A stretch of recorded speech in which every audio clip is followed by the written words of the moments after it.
Une porte. D'un côté de la porte, la pénombre. Et dans cette semi-obscurité, un vieil homme, drapé d'un manteau de douceur. Son regard est immense, lumineux, paisible.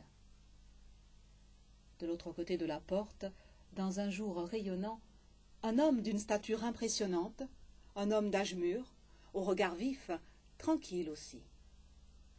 D'un côté un maître zen, de l'autre un samouraï. Le guerrier pénètre à l'intérieur de la maison, il s'incline devant le vieil homme. « Maître, que pouvez-vous me dire de l'enfer et du paradis? Et si ces deux mondes existent, où se trouve leur porte ?» Le vieil homme ne répond pas de suite. Le silence est habité par la conscience du maître, qui pénètre tout doucement le guerrier, au-delà de son armure, de ses armes, de ses habits, de sa peau, de ses organes, de ses émotions, pensées, interrogations. Deux questions. Tu me poses deux questions. Mais qui es-tu pour me poser ces deux questions? On me dit le plus grand des samouraïs. Oh, mais je ne connais pas ce on. Depuis ma plus jeune enfance, je suis une voie militaire, avec la plus grande discipline, rigueur.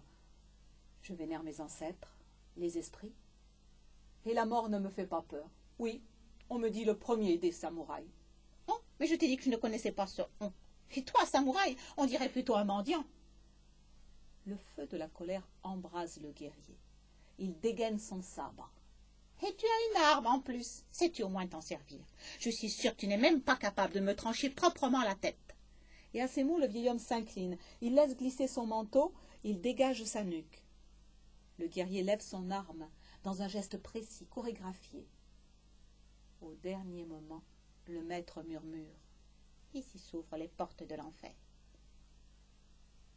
La vie ne tient qu'à un fil, fil du rasoir, fil de la parole, et ces mots pénètrent l'esprit du guerrier. Un moment de silence. La colère s'en va tout doucement, tel un tas d'ordures emporté par les eaux dans les égouts de la ville.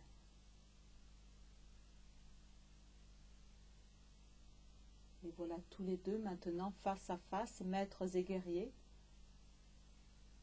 Le guerrier s'incline, le vieil homme sourit. Ici s'ouvrent les portes du paradis. Ils ont bu un thé, et puis la porte s'est refermée. D'un côté la lumière, de l'autre côté l'obscurité.